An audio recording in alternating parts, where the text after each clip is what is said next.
In the dimly lit night, a bespectacled high school student goes about his usual duties of sweeping and tidying the local hair salon. Outside, a wild whirlwind of fresh water and moonlight washed the world of the day gone by. While he disposes of discarded locks of hair and expended bottles of product, his nose catches a trail of an unappealing scent. The smell of urine. His face scrunches and cringes at the discovery, which then ensues an investigation of the source. He sets his tools aside and illuminates his path with his phone as a light. He allows the disturbance to be his guide and tracks it like a hound. His journey drags him to the rear end of the building and to the shady storage room with its door ajar. A bright light and a loud crash illuminate the world and seeps into the salon's windows, tracing the boy's figure in white-hot glow. Stifling their fear, the student gingerly creeps his way through the once again darkened surrounding, discarded or broken mirrors distorting his passing features as large tufts of unrecognizable fur brush his shoes coarsely. His light is dim and narrow for the black coliseum before him, but the odor grows with each step and pulls him on an illusory rope. The dust-caked shelves creak and bow with his investigation of their contents. Mother Nature pounds the building like a drum and floods the space with rhythmic dissonance. Inaudibly, a shadow sweeps the room with its owner masked in the glow of another crash. The boy stumbles and trips on his surprise, landing hard on a makeshift bed of fur and his phone slapping forcefully on the concrete floor, obscuring its light and the devious captivator replacing his mind. Violent shivers seize his body as he hopelessly peers into the void. He clambers his body and scrapes his phone from the floor. Right then, he hears a shadow skittering near him. This pulls his hand to the sound, scanning his light across the room. When he fully revolves his body, the eyes of a different being meet with him.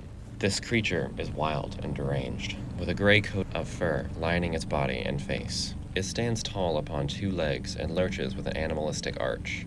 The masculine, golden eyes of another world's beast leer deeply into the boy's presence. The terror once present in the boy's soul transforms to hysteria at the visual of this thing, but he can't control his body. The aberration's imperfect visage has enchanted him with curiosity, confusion, disgust, and a consciousness free of reality. It's as if he has experienced love at first sight, but isn't in love and is instead a thrall to the desires of this deity before him.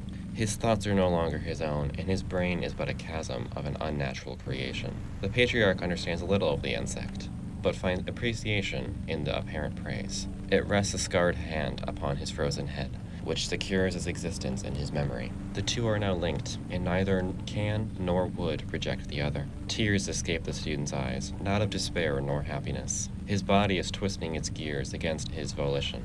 He feels his bladder begin to squeeze as a warm stream of fluid runs down his pants. The object of his obsession returns this moment with his own excretion, strengthening the aroma and humidifying the air. The orchestra outdoors finishes its act, allowing for a luminous glimmer to sanitize the den they inhabit. The duo stand staring at one another for hours to come. When day breaks, that dreadful salon is empty. Many years pass after that night. The boy lays motionless upon a forest stump while the king stands aside him, coated in a red dye. Life's cycle has ended for the bespectacled one. His top, middle, and bottom separated with care and indiscretion.